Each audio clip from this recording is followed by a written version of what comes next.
Amén. Y como bien decía Juan, pues somos de casa. Amén. Hemos nacido juntos, hemos crecido juntos en el Evangelio y formamos parte de la misma iglesia. Amén. Bueno, hoy vengo a compartir una bendición que el Señor en este tiempo me ha dado el privilegio. Amén. Como bien sabe la iglesia, nos conocemos todos desde chiquititos. Amén. Hace 16 años que el Señor me levantó como ministerio y gracias al Señor desde ese tiempo he estado dando el seminario aquí arriba en Villaverde. Bueno, los hermanos son testigos de ello, hermano Gabriel, hermano Chato, que vienen los lunes. Amén. Y después de 16 años de dar la enseñanza, pues al Espíritu Santo le ha placido, amén, que yo editara algunos libros. Hoy vengo a presentar la tercera edición. Gracias al Espíritu Santo que en este tiempo me ha permitido editar este tercer libro, que es acerca de los Hechos de los Apóstoles. Amén. Anteriormente, el primer libro nos hablaba acerca de la doctrina básica.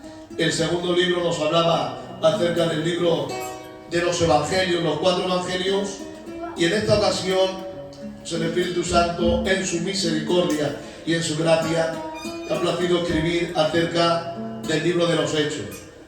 Un comentario, pastor, casi versículo a versículo de cada uno de los textos del libro de los Hechos, con todas y cada una de las riquezas que conlleva este tesoro. Amén. Y yo sin más dilación voy a dirigirme por el Espíritu, ya que el libro de los Hechos tiene tesoros de mucha bendición y espero que le haga bien en el nombre de Jesús. Amén. Así que vamos a tomar como plataforma el libro de los Hechos, capítulo 1, versículo 1, y leemos en el nombre de Jesús. Amén. Dice: en el primer tratado, oh Teófilo, hablé acerca de todas las cosas que Jesús comenzó a hacer y a enseñar hasta el día que fue recibido arriba, después de haber dado mandamientos por el Espíritu Santo a los apóstoles que había escogido, a quienes también, después de haber padecido, se presentó vivo, con muchas pruebas indubitables, apareciéndoles durante 40 días, hablándoles acerca del reino de Dios. ¿Cuántos aplauden a la palabra del Señor?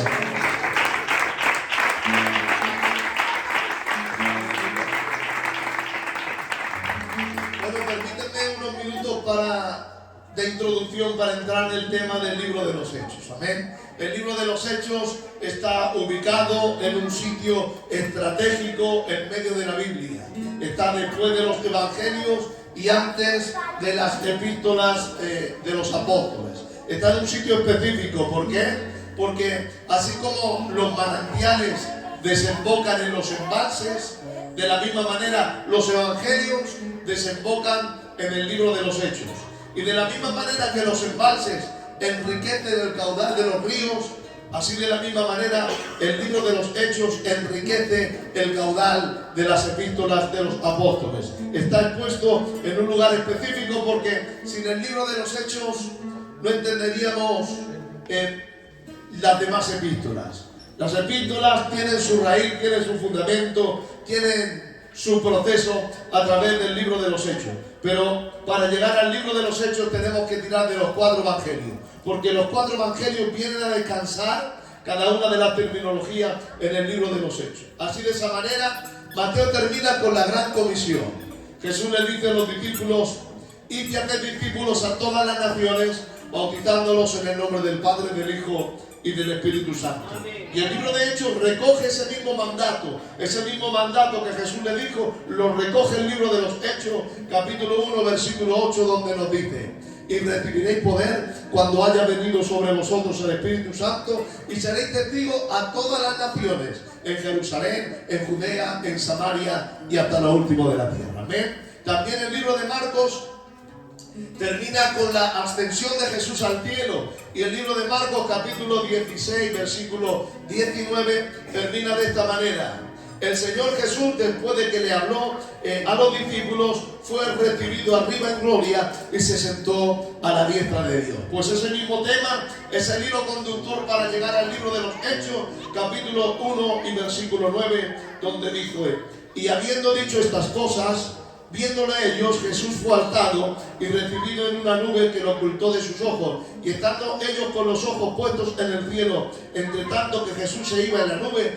he aquí que se pusieron dos ángeles, dos varones con vestiduras blancas, los cuales le dijeron: varones galileos, ¿por qué estáis así mirando al cielo? Y ahí aparece la promesa del retorno de Jesús, donde dice: este mismo Jesús que ha sido tomado de vosotros al cielo, así también un día regresará en gloria, como lo habéis visto irse al cielo. Amén. Libro de Mateo, libro de Marcos y también el libro de Lucas.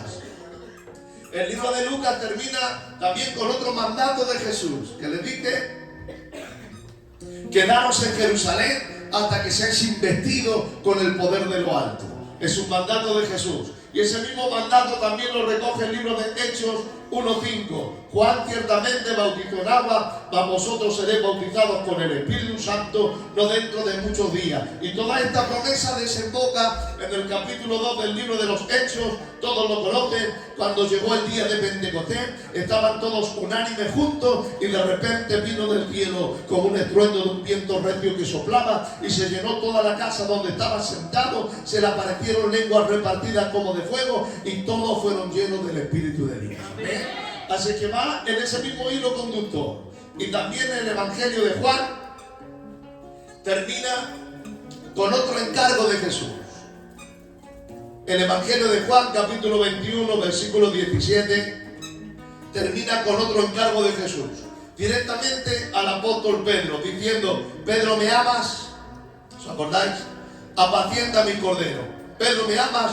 Pastorea mis ovejas. Pedro, ¿me amas? Apacienta mis ovejas. Le estaba diciendo a Pedro que tomara la iniciativa, que pastoreara, que guardara la iglesia, que defendiera la iglesia, que alimentara la iglesia, que alimentara la grey de Dios. Y eso es lo que Pedro hizo a partir de ese momento. Por eso en Hechos capítulo 1 y versículo 15 dice: en aquellos días Pedro se levantó y se puso en pie en medio de los hermanos para traer una nueva administración a la iglesia.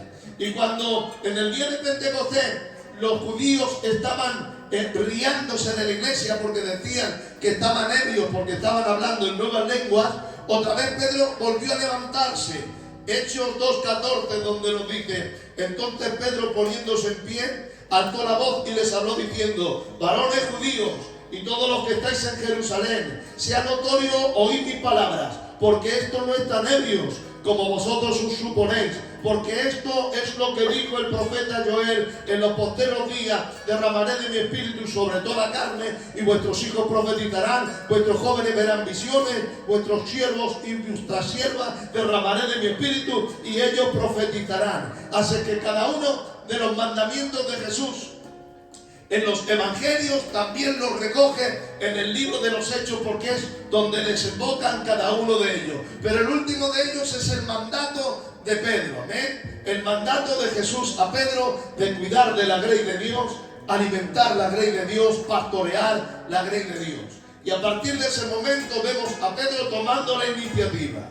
Y es que en el libro de Hechos hay dos personajes principales: Pedro el apóstol y Pablo el apóstol. Por eso en el seminario nos enseñaron que el libro de los Hechos se divide en dos P's: la P de Pedro y la P de Pablo. Y también nos dijeron en el seminario que el libro de los Hechos es el libro del PP. No porque perteneciera a ningún partido político, sino porque habla de dos personajes principales. Desde el capítulo 1 al capítulo 10 tendremos a Pedro como el personaje principal. Y desde el capítulo 11 al capítulo 28 tenemos al apóstol Pablo como el personaje principal. Hoy, en esta tarde, vamos a hablarles un poquito por encima, algunos rasgos, algunos destellos de este gran apóstol de Jesucristo, nuestro hermano Pedro el apóstol. Y vamos a ir desde el capítulo 1 hasta el capítulo 10 viendo el desarrollo de este hombre. Aquel hombre que en el patio del sumo sacerdote negó al Señor por 3 veces, pero que en aquella playa se encontró directamente con el Señor. Y todos conocen la historia: Pedro, ¿me amas? Apacienta mis corderos. Pedro, ¿me amas? Pedro, ¿me amas? Por 3 veces le dijo: Pedro, ¿me amas? Señor, tú lo sabes todo. Y a partir de ese momento, Pedro tomó la iniciativa y revolucionó su ministerio. A tal punto que el primer mensaje, vamos a estar detallando el primer mensaje del apóstol Pedro. El primer mensaje de Pedro lo tenemos, libro de Hechos, capítulo 2, versículo 22. En el día de Pentecostés, Pedro se puso en pie y dijo: varones israelitas, oíd estas palabras.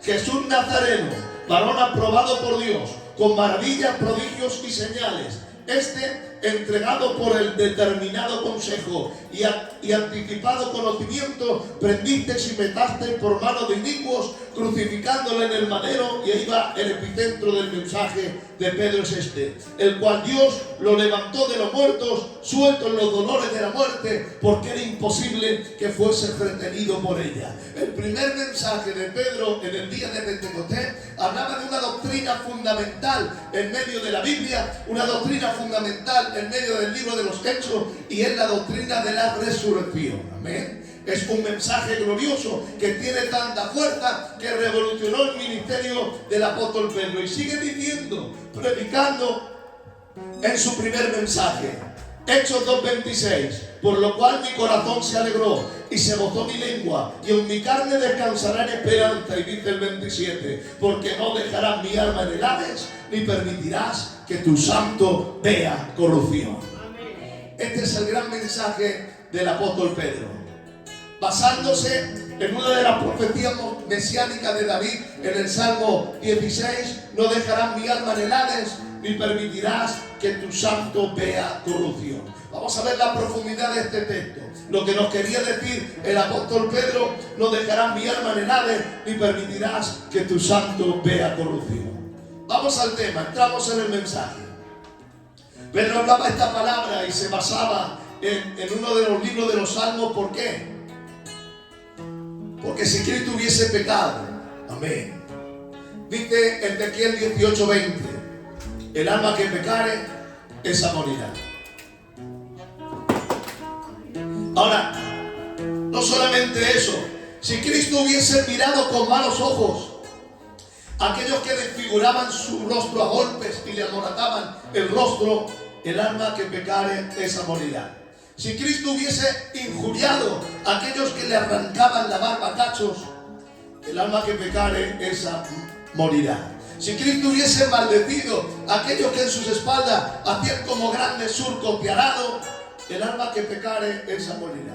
Si Cristo hubiese proferido con odio a aquellos que le ponían la corona de espinas y le daban con una caña para que los espinos le traspasaran las sienes, el alma que pecare, esa morirá. Si Cristo hubiese proferido con maldad a aquellos que le crucificaban de pies y de manos, el alma que pecare, esa morirá. Pero si Cristo es santo, aleluya, si Cristo es santo, el sepulcro no le puede retener, amén, ni la muerte le puede sujetar, amén. Y tengo que decir en esta tarde que Cristo es santo, amén. En este último tiempo, querido pastor, han intentado degradar la deidad de Cristo, han intentado distorsionar la deidad de Cristo, pero en esta tarde, en la iglesia de la pequeña villa, vamos a elevar a Jesús a lo más alto, amén. No nosotros, porque la misma Biblia lo dice, que Dios ha dado a Cristo un nombre que es sobre todo nombre, para que en el nombre de Jesús se doble toda rodilla, lo que hay en el cielo, en la tierra y debajo de la tierra, y toda lengua confiese que Jesucristo es el Señor, para la gloria de Dios.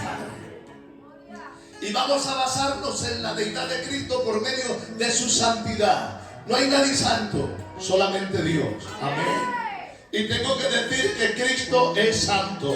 Pero no solamente Cristo es santo, Cristo nació santo. Aleluya. Por eso nos dice Lucas 1:35, el ángel a la María le dijo: el Espíritu Santo vendrá sobre ti y el poder del Altísimo te cubrirá con su sombra. Por lo tanto, el santo, ahí está, el santo ser que nacerá será llamado Hijo de Dios. No solamente Cristo nace santo, sino que también Cristo vive santo. Y ahora ya no eran los apóstoles, ahora ya no eran los discípulos ni la gente que les rodeaba, sino que los mismos demonios tuvieron que reconocerle. Aquellos demonios que todos los días están intentando mirarte a ver cuando caes, cuando tropiezas, para restregarte tu pecado y acusarte delante de Dios. Los demonios hacen bien su trabajo, intentan ponerte zancadillas, obstáculos, impedimentos para que caigas, y después de que caes te restriegan el pecado. Pero con Cristo no lo valía, porque Cristo era santo, de tal manera que cuando Él entró en una sinagoga para traer liberación a un poseído, endemoniado, los mismos demonios le reconocían y le decían: sabemos quién eres, tú eres el santo de Dios. Aleluya. Es que Cristo no solamente es santo, nace santo, vive santo, y Cristo muere santo. Y nos dice el libro de Hechos, capítulo 3, versículos 14 y 15: vosotros negasteis al santo. Amén. Vosotros negasteis al santo y al justo, intentasteis matar al autor de la vida, quien Dios lo resucitó de los muertos. Nosotros somos testigos. Dios levantó de los muertos a Jesús, lo elevó a lo más sumo y lo ha hecho Señor y Cristo para la gloria de su nombre. Así que Cristo es santo, Cristo nació santo, Cristo murió santo y Cristo vivió santo. Amén. Por lo tanto, como cantan los hermanos, que nos sigan cantando para la gloria de su nombre y diciendo: santo es el que vive, santo es el que reina, santo en las alturas, santo en el pesebre, santo en el sepulcro y santa en la sangre que derramó desde el Calvario. Cuando levantan su mano y para él gritan aleluya, un fuerte gloria a Dios. Cristo es santo y no tiene el aguijón del pecado. Por eso dice la Biblia, Hebreos 7:26: tal sumo sacerdote nos convenía, santo, inocente, apartado de los pecadores y hecho más sublime que los cielos. Dice Hebreos 4:15: no tenemos un sumo sacerdote que no se pueda compadecer de nuestras debilidades, sino uno que fue tentado en todo, pero sin pecado. Recíbelo, Cristo es santo. Y aunque le golpearon, le flagelaron, le avergonzaron, le ridiculizaron, pero la grandeza de Cristo es esta. La grandeza de Cristo es que, siendo león, enmudeció como cordero. Porque si uno es un cordero, pues no tiene por menos que ir al sacrificio sin decir nada. Pero la grandeza de Cristo, amén, es que siendo león, enmudeció como cordero. En cierta ocasión, estando en el Getsemaní, solamente dio un bramido pequeño cuando le dijeron: ¿dónde está Jesús en el Getsemaní? ¿Dónde está Jesús, el que levantaba a los enfermos? Y él se puso en pie y dijo: yo soy. Y cuando Cristo dijo yo soy, aquella cuadrilla de malignos del imperio romano cayeron delante de su pie. Solamente un bramido pequeño. Dice la Biblia: hasta ahora conocemos un leve susurro de su grandeza. Solamente un leve susurro de su grandeza. ¿Qué será el trueno de su poder? ¿Qué será el trueno de su poder? Pues recíbelo. Libro de Joel, capítulo 3, versículo 16. En el reino milenial aparece la promesa. Dice la Biblia: un día rugirá el león desde Sion, se escuchará en Jerusalén y temblará el cielo y también la tierra. Pues esa es la grandeza de Cristo, que siendo el león de la tribu de Judá, enmudeció como cordero. Aleluya. Y dice la Biblia: como cordero fue llevado al matadero, y como oveja delante de sus trasquiladores, él enmudeció y no abrió su boca. Por cárcel y por juicio fue cortado, mas su generación, ¿quién la contará? Se dispuso con los impíos en su muerte, mas con los ricos fue en su sepultura. Y aunque nunca hubo hecho pecado, lo repito, pastor, porque tiene gloria, Cristo nunca hubo hecho pecado, lo repito, Cristo nunca hubo hecho pecado, ni hubo maldad en su boca. Jehová quiso quebrantarlo, sujetando la padecimiento, hasta que haya puesto su vida en expiación por el pecado, y entonces sí, verá la imagen, vivirá por largos días. La voluntad de Jehová será en su mano prosperada, verá el fruto de su aflicción y quedará satisfecho. Apláudele para la cruz.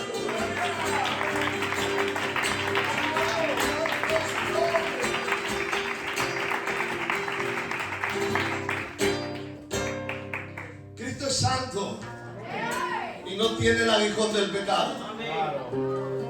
Por eso nos decía 1 Corintios 15:56, ya que el aguijón de la muerte es el pecado y el poder del pecado es la ley. Pero ¿qué pasaría si alguien se introdujera en el imperio de la muerte sin el aguijón del pecado? ¿Qué pasaría si alguien se introdujera en el imperio de la muerte sin el aguijón del pecado? tal personaje tendría la autoridad de destruir el imperio de la muerte para siempre y quitarle todas sus armas y repartir el botín. Lo dice la Biblia. Lucas 11:21 dice la palabra del Señor. Cuando el hombre fuerte guarda su palacio, en paz está todo lo que está a su alrededor. Pero cuando viene otro más fuerte que él y le vence, le quita todas las armas en las cuales confiaba y reparte el botín. Pues recíbelo. Cristo se introdujo en el imperio de la muerte sin el aguijón del pecado, y esto le da la autoridad de destruir el imperio de la muerte para siempre, quitarle todas sus armas y repartir el botín. También lo dice la Biblia. Libro de Hebreos, capítulo 2 y versículo 14 dice: por cuanto sus hijos participaron de carne y sangre, él también participó de lo mismo para destruir. Ahí está, para destruir, lo repito otra vez, para destruir por medio de la muerte aquel que tenía el imperio de la muerte, el diablo, y liberar a todos los que por el temor de la muerte vivían durante toda su vida sujetos a servidumbre. Recíbelo, iglesia. Cristo venció a la muerte. Apocalipsis capítulo 1 y versículo 8: yo soy el alfa y el omega, yo soy el principio y el fin, yo soy el primero y el último, yo soy el que tuve muerto, mas he aquí vivo por los siglos, y tengo en mi poder las llaves de la muerte y del Hades. Yo soy el que abro y no hay nadie que cierre, yo soy el que cierra y no hay nadie que abre. Recíbelo, Cristo venció a la muerte. Apláudele para la gloria del Rey.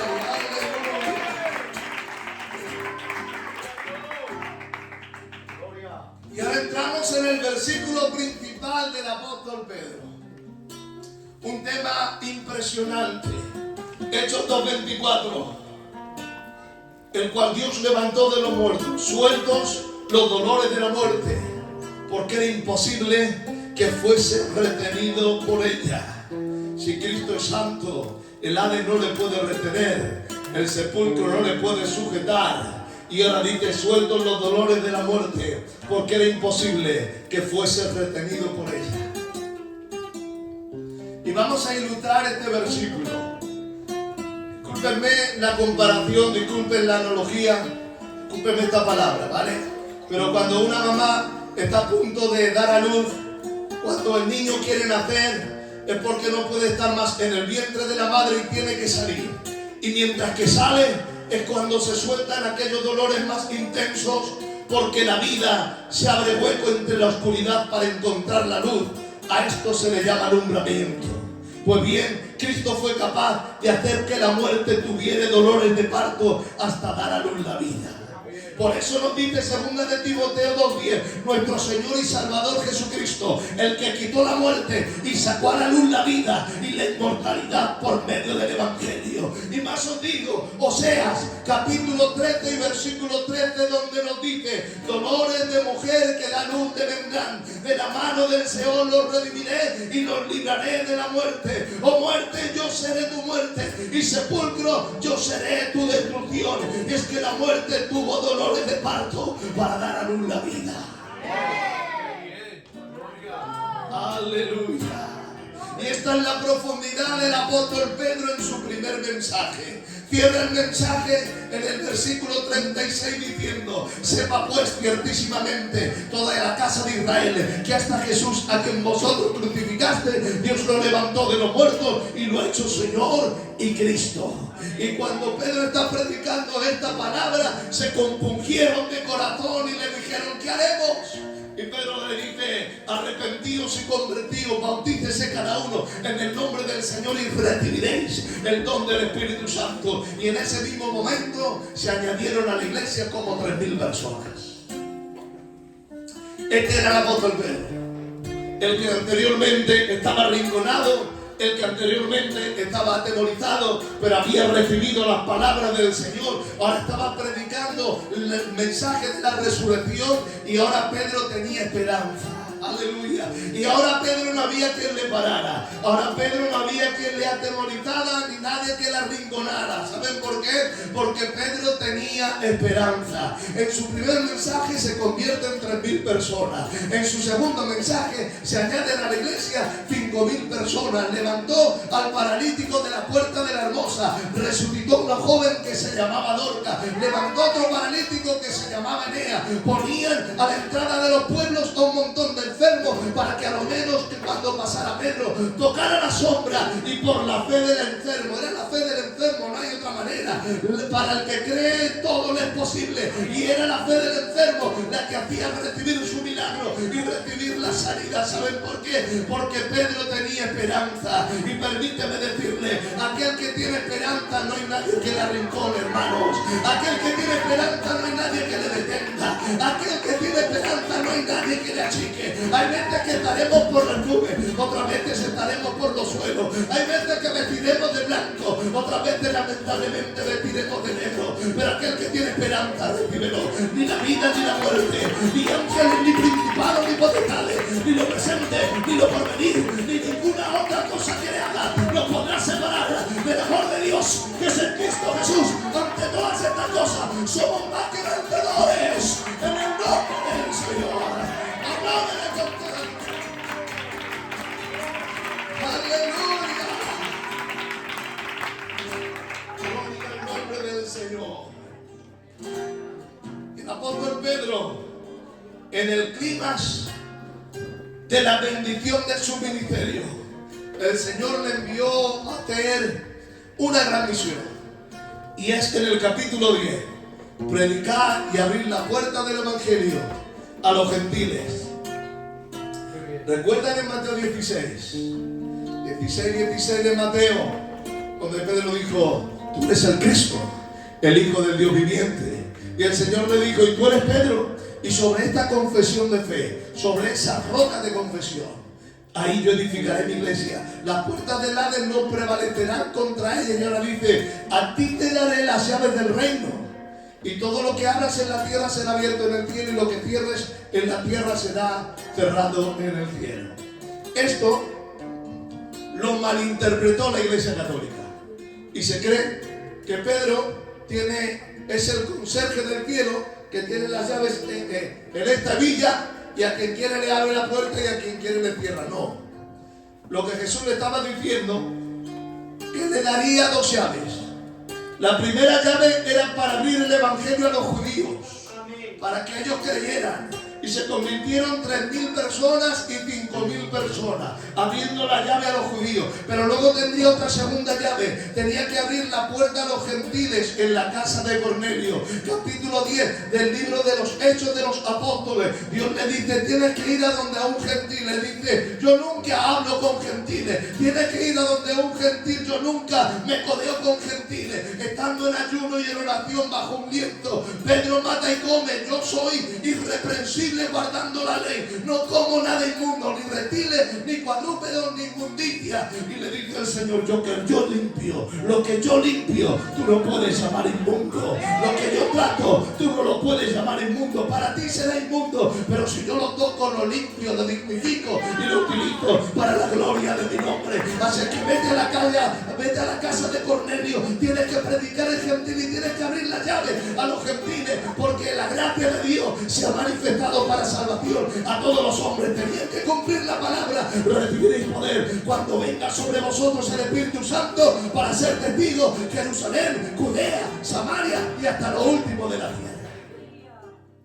Cuando llegó a la casa de Cornelio, Pedro, lo primero que predicó, no contó sus batallitas, José.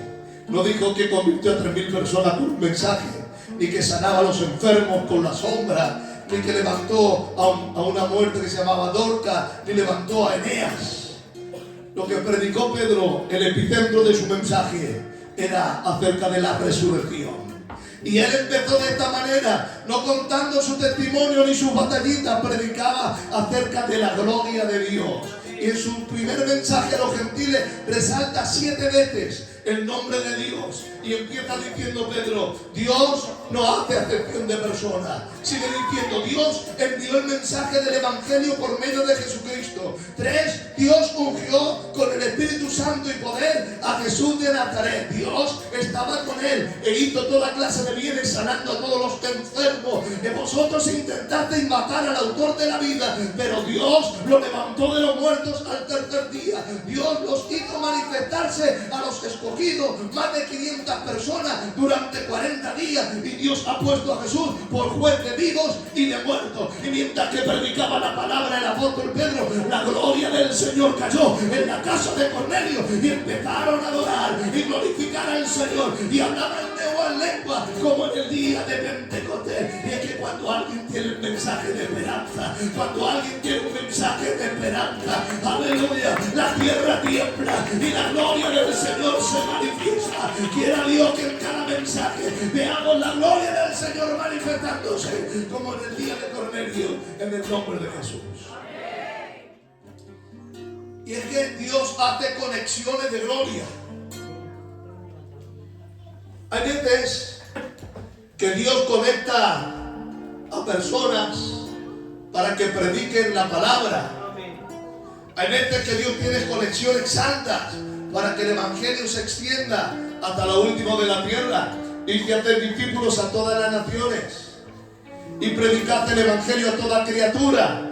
La gracia de Dios se ha manifestado a todos los hombres. Seréis testigos en Jerusalén, Judea y Samaria y hasta lo último de la tierra. El mensaje de Dios tiene que lanzarse hasta lo último de la tierra y Dios hace conexiones santas para que el evangelio llegue hasta lo último de la tierra. Por eso, en base a esa fe, está Mateo 18, 19, donde nos dice: si dos se pusiesen de acuerdo en la tierra acerca de cualquier cosa, será hecho por mi Padre que está en los cielos. ¿De qué estaba hablando? Específicamente de cuando alguien se une para predicar la palabra y que el evangelio llegue hasta lo último de la tierra. Unió a Pedro y a Cornelio para abrir el evangelio a los gentiles. También unió a Felipe y a un etíope en el capítulo 8 del libro de los Hechos para que el evangelio llegara hasta Etiopía y la reina de los etíopes recibiera el evangelio y hubiera un gran avivamiento en Etiopía, no porque Felipe fuera, sino que Felipe testificó al etíope y el etíope anunció el evangelio del reino allá en Etiopía. No solamente eso, sino que Dios también unió a Ananías, un discípulo del Señor, con un mala sombra que se llamaba Saulo de Tarso. Saulo de Tarso era el aniquilador de la iglesia, el perseguidor de la iglesia. Pero había en Damasco un siervo del Señor que oraba y clamaba de esta manera: Señor, se ha levantado adversidad en contra de la iglesia, se ha levantado un mala sombra, se llama Saulo de Tarso, viene para Damasco, tiene cartas de los sacerdotes para meter preso a toda la iglesia. Yo creo que oraría así, yo oraría de esa manera. Padre, te pido que tú le retengas, no le permitas que Saulo entre en Damasco, sale al encuentro, tírale de la cabalgadura, déjale ciego por un tiempo para que no entre en Damasco. Era tan fuerte la oración que el Señor salió al encuentro de Saulo, le tiró de la cabalgadura y le dejó ciego. Pero también le dijo: Ananías, has orado, pero ahora no solamente hay que orar, sino que ahora hay que actuar. Y permíteme decirte, aleluya, que hay veces que tienes que orar. Y yo te invito a que sigas orando, sigas ayunando, sigas clamando, vigilias, oraciones, ayunos. Ora todo lo que puedas. Pero hay veces que en algunas peticiones no solamente tienes que orar, sino que también tienes que actuar. Y Dios le dijo a Ananías: es verdad, has orado, pero ahora no solamente tienes que orar, tienes que actuar. Vete a la calle que se llama derecha, encontrarás a Saulo de Tarso, orarás por él, se le caerán las escamas, porque utensilio de honra me es para mi reino. Amén. Y tengo que decir que ese mala sombra, Saulo de Tarso, se convirtió instantáneamente, amén, y fue llamado el apóstol Pablo. El apóstol Pablo que predicó toda Asia, que predicó toda Europa y que lanzó 13 epístolas en la Biblia inspirada por el Espíritu Santo, que aún hoy nos seguimos enriqueciendo de esa palabra. Es que Dios conecta gente para que el evangelio se extienda hasta lo último de la tierra. Y ahora bien, Dios conectó al etíope con Felipe para llevar el evangelio a Etiopía. Dios conectó a Ananías y Saulo de Tarso para llevar el evangelio a Asia y Europa. Y Dios conectó a Pedro y a Cornelio para abrir la puerta a los gentiles. Pero alégrate, iglesia, un día glorioso Dios conectó a un francés llamado Clement Le Cosset con un gitano español llamado el tío Emiliano. ¿Cuántos aplauden al Señor por esta unión del Espíritu Santo? Y Dios unió al tío Emiliano a 6 pioneros de nuestra obra, que se llamaban el tío Jaime, el tío Castro, el tío Marido, el tío Joselito, Larry y Ramón. Los conoció el Señor, ¿para qué? Para traer al Evangelio al pueblo gitano. Y yo doy gracias a Dios porque el Evangelio llegó hasta Etiopía, sí. Doy gracias a Dios porque el Evangelio llegó a Europa y Asia, sí. Doy gracias a Dios porque la puerta se abrió a los gentiles, sí. Pero doy muchas gracias a Dios porque un día el Evangelio ha llegado al pueblo gitano. Apláudele para la gloria del Señor. Aleluya. Y si me permiten estos últimos 7 minutos para hablarles cómo llegó el Evangelio hasta nuestros días, permíteme esos 7 minutitos para compartirle esta bendición. Era el año, apúntate esta fecha, 1960. Francia estaba encendida por el Espíritu Santo, porque había una santa denominación, las Asambleas de Dios, una denominación que son muy parecidos a nosotros, que son pentecostales y trinitarios, creen en la Trinidad y también creen en el movimiento del Espíritu Santo. Estaba encendida porque las Asambleas de Dios recorrieron toda Europa predicando el Evangelio, y Francia estaba encendida por el Espíritu Santo. Año 1960. Muchos gitanos de España, aquí se estaba pasando bastante mal, se fueron a la vendimia. Muchos gitanos de España se fueron a la vendimia a Francia, y un grupo de ellos se unió a una caravana de gitanos que por la mañana trabajaban en la vendimia, pero a la caída de la tarde se reunían para orar a Dios y celebrar culto. A esas reuniones era dirigida por este gran hombre de Dios, de las Asambleas de Dios, nuestro hermano Clement Lecosset. Amén. Era siervo de Jesucristo, apóstol enviado al pueblo gitano, predicador del Evangelio eterno, respaldado por Dios, con señales, prodigios y milagros. Un siervo del Señor que ya ha llegado a la meta, gracias al Señor. Amén. Era, avanzando el tiempo, el año 1963, llegando al 64, cuando en ese mismo poblado, un niño de aquel poblado enfermó de muerte. Y no sabían dónde llevarlo, lo trajeron a la reunión donde estaba ministrando este siervo del Señor, Clement Lecosset. Trajeron al niño porque decían que estaba a punto de morir, y este hombre de Dios estuvo orando por el niño, clamando al Señor, y el Espíritu Santo tocó al niño. Instantáneamente el niño fue sano. Se revolucionó toda la reunión en ver cómo aquel niño estaba a punto de morir, y por el toque del Espíritu de Dios fue renovado y sano para la gloria de su nombre. Se revolucionó todo aquel poblado, y al día siguiente vinieron todos los gitanos de alrededor a aquella santa reunión, y por primera vez a esa santa reunión vino el tío Emiliano. ¿Ven? El tío Emiliano, antes de conocer al Señor, era un hombre esclavizado al alcohol. Le regalaron una Biblia, él siempre la tenía en la mesilla, pero ni siquiera oraba, ni siquiera la leía, solamente lo tenía ahí como si fuera un amuleto. Pero en una noche se puso tan malo que creía que se iba a morir, y él dijo la declaración: si tú eres real, líbrame ahora y yo me entregaré por completo a ti. Instantáneamente el Espíritu Santo cayó sobre él y fue renovado de arriba abajo, fue convertido y sano, y fue hecho una nueva criatura instantáneamente. Porque así es la obra del Espíritu Santo. No importa la cadena que vengas arrastrando, o no importa el pecado que hayas cometido, si tú te acercas a la cruz, dice la Biblia, el que encubre su pecado no, el que encubre el pecado no prospera, pero el que los confiesa, se arrepiente y se aparta, alcanzará misericordia. Todavía no hay pecado que Dios no pueda perdonar, y no hay cadena, por gruesa que sea, que Dios no pueda romper. Dice la Biblia: si alguno está en Cristo, nueva criatura es. Las cosas viejas pasaron, he aquí todas son hechas nuevas. Así dice la palabra del Señor.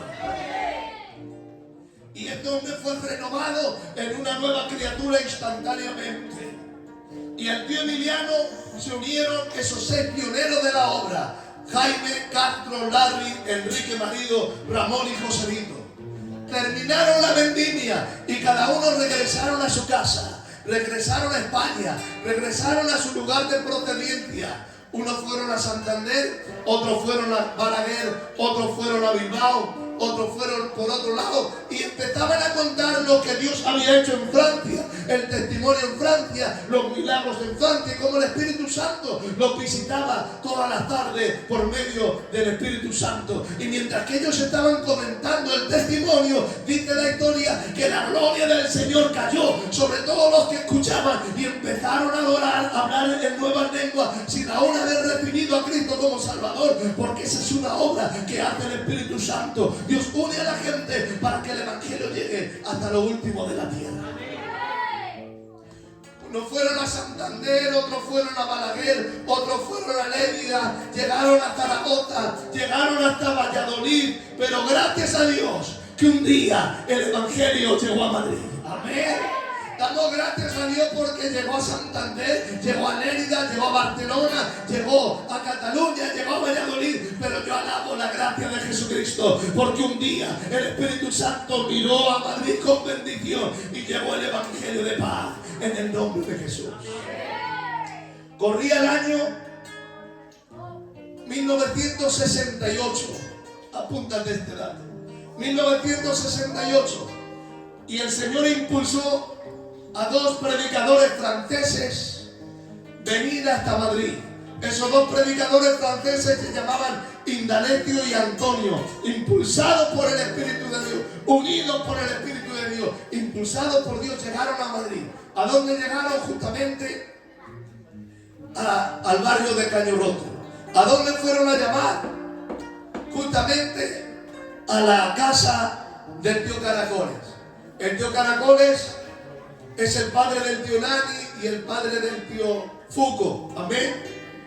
Era un hombre lleno de Dios, un gitano de los de siempre, de los antiguos, que todo aquel que venía a su casa, no importa que fuera familia o no, le abría su puerta, le sentaba a la mesa, le daba un plato de comida y si tenía 100 duros de los de antiguamente, le compartía la mitad para que siguiera su camino.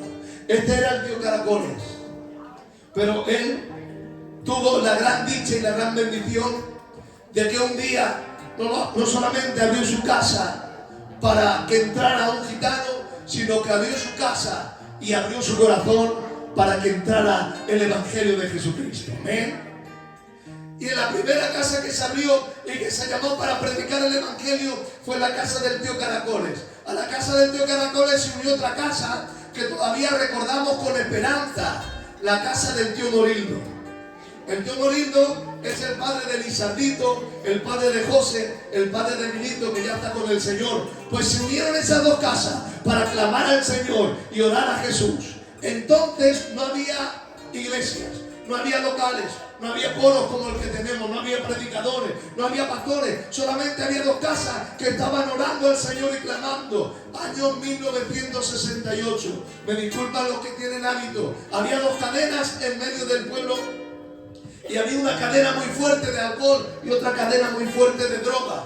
Y no había iglesia, pero había dos casas que estaban clamando y orando al Señor y oraban de esta manera. Padre, te pido que tú abras brecha en medio de Madrid, que el Evangelio se extienda a cada casa de Madrid. Mira cada gitano que está en el alcohol, cada gitano que está en la droga. Te pido que tú toques y martilles su corazón, que cambies el corazón de piedra por un corazón de carne. Te pido que la investidura del Espíritu Santo llegue a Madrid. Si tú tocas Madrid, Madrid sería una de las zonas más gloriosas. Levantarías iglesias de bendición y coros que alabaran tu nombre. Y dice la Biblia: si supillare mi pueblo, sobre el cual mi nombre es invocado, si oraren y buscaren mi rostro y se arrepintieren de su malo camino, entonces yo oiré desde los cielos, perdonaré su pecado y sanaré su tierra. Damos gracias a Dios porque Dios sanó nuestra tierra. Y la gloria del Señor caía cada tarde en la casa del tío Caracoles. Estuvieron los hermanos franceses durante 30 días con su caravana en Cañoloto predicando la palabra en aquellas dos casas. Predicaban la palabra y la gente se llenaba. La casa se llenaba, abrían las puertas, abrían las ventanas, porque todo el barrio quería escuchar el mensaje, querían escuchar la palabra. En una ocasión, pastor, trajeron un paralítico y lo pusieron en la silla. Y los dos hermanos franceses, viendo al paralítico, el Espíritu Santo les impulsó. Y oraron por el paralítico. Y cuando oraron por el paralítico, la gloria del Señor cayó sobre aquella persona de tal manera que empezó a temblar. La gloria del Señor lo visitó y se puso en pie. Y cuando se vio lleno de confianza, empezó a adorar al Señor y empezó a saltar porque Dios lo había sanado. Pero había tanta gente en la casa que no se cabía. ¿Qué es lo que hizo? Salió a la calle. Y saliendo a la calle, cantaba y adoraba al Señor. Mucha gente alrededor adoraba al Señor porque estaban viendo un milagro con sus propios ojos. Glorificaban el nombre del Señor mientras que este hombre daba gloria al Señor. ¿Ven? Pero era el año 1968. Gobernaba la dictadura de Franco y no había libertad religiosa. Así que los vecinos llamaron a la Guardia Civil y metieron preso a los dos predicadores franceses por predicar el mensaje, por predicar la palabra. Y ahí Madrid se quedó sin pastor. Solamente dos casas que seguían orando y clamando al Señor y no había pastor. Tuvo que venir Clement Lecosset desde Francia, presentar las credenciales, que eran predicadores franceses. Los sacaron de la cárcel, pero tuvieron que irse a Francia directamente porque si no los iban a meter presos. Madrid se quedó sin pastor, pero el Espíritu Santo ya había sembrado una semilla en el corazón de un joven, aleluya, que anteriormente era guitarrista, se ganaba la vida en la guitarra, pero el Señor había puesto la semilla en su corazón. Este hombre ya es un hombre mayor, ya tiene casi 80 años. Le estoy hablando del tío Tucho. El tío Tucho fue el primer pastor que había en Madrid, amén. Y antes se ganaba la vida tocando la guitarra, pero el Espíritu Santo le sembró las semillas del Evangelio y lo dejó todo para servir al Señor. Su padre le decía, el gitano: le han vuelto loco a mi hijo, le han vuelto loco estos, aleluya, ya cómo se va a ganar la vida. Pero es que Dios había sembrado la semilla, imposible de frenar, imposible de parar. Dijo el santo Gamaliel: si esta obra hubiese sido obra de hombres, se desvanecería, pero si esta obra, aleluya, es obra de Dios, no hay nadie que la frene y no hay nadie que la pare. Y retírenlo, Filadelfia no es obra de hombres, Filadelfia es obra de Dios. Apláudele para la gloria del Rey, aleluya.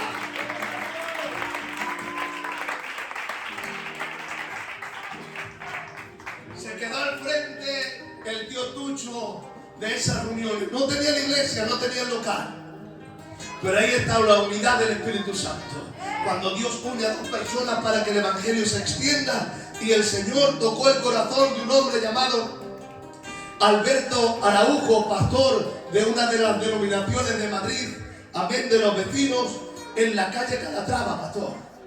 Que ellos celebraban su culto, pero al terminar el culto cedían el local para que los gitanicos hicieran su culto y el tío Tucho les predicara la palabra y fueran enriquecidos con el poder del Espíritu Santo. Amén.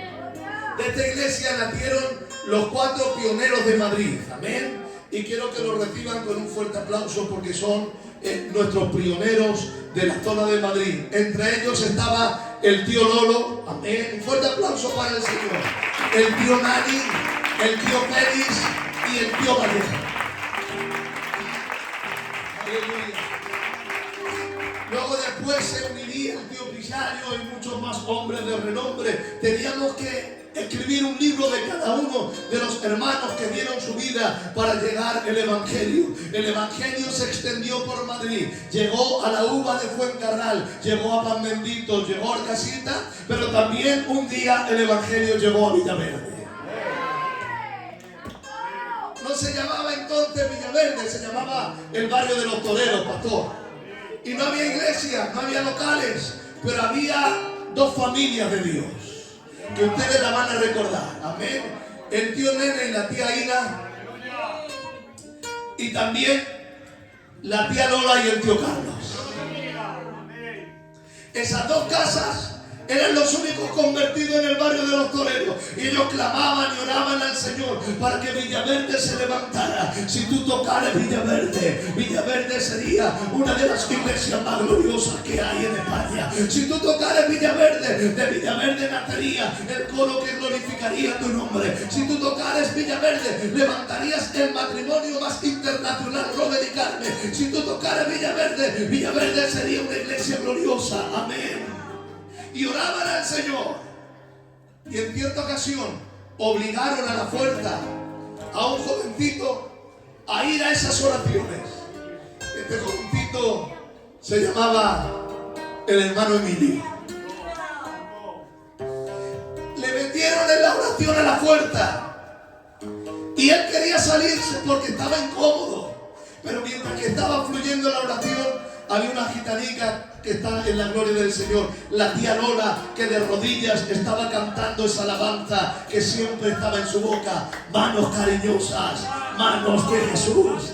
Amén. Vi tus 3 heridas y tu sangre vi que tú derramaste por salvarme a mí. Cuando comentaba y cantaba esta alabanza, el hermano Emilio se quería salir para la calle, pero es que la gitana tenía la cabeza en la puerta de salida y no podía salir. Y mientras que repetía manos cariñosas, manos de Jesús, la gloria del Señor cayó sobre Emilio y fue renovado en una nueva criatura para la gloria de su nombre. Gracias al Señor, el hermano Emilio levantó y afirmó la iglesia de Villaverde. Y de la iglesia de Villaverde, gracias al Señor, ha salido esta iglesia preciosa, la iglesia de la pequeña villa. Que tenga gloria el nombre del Señor. Amén. Damos gracias a Dios porque esto no es obra de hombres, es obra de Dios.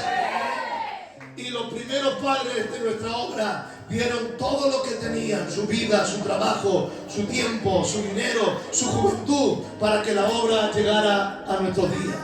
Y tengo que decir que gracias al Señor hemos recibido el legado, lo hemos recibido de gratis. Nosotros, pastor, no hemos tenido que hacer casi nada, no hemos hecho casi nada, todo estaba ya allanado cuando estos grandes siervos de Dios dieron su vida por el Evangelio. Ellos dieron testimonio hasta que alcanzaron la meta. Nunca lograremos igualar sus hazañas, pero con la ayuda del Espíritu Santo y siguiendo la estela de su legado, como dice Hebreos 12, hermanos, nosotros también, teniendo alrededor de nosotros tan grande nube de testigos, corramos con paciencia la carrera que tenemos por delante, puestos los ojos en Jesús, el autor y el consumador de la fe.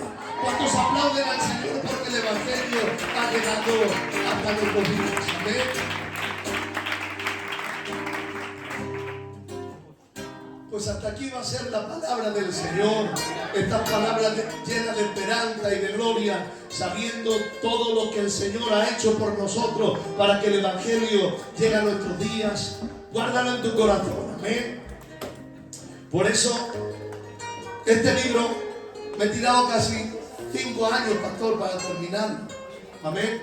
Pero el libro de los Hechos tiene 28 capítulos, pero yo he querido poner el capítulo siguiente, el capítulo 29, hablando cómo el Evangelio llegó desde los apóstoles hasta nuestros días. También tenemos el testimonio del hermano Emilio de Villaverde, de cómo llegó el Evangelio a Villaverde, hablado y puesto con sus propios puños y letras, de sus propias palabras, cómo llegó el Evangelio a su vida y cómo Villaverde fue investida por el Espíritu Santo. Por eso he tardado un poquito más, porque quería tener bien detallados todos esos datos y tenerlos en un libro para que las generaciones que vienen se acuerden de qué cantera hemos salido Villaverde. Amén. Así que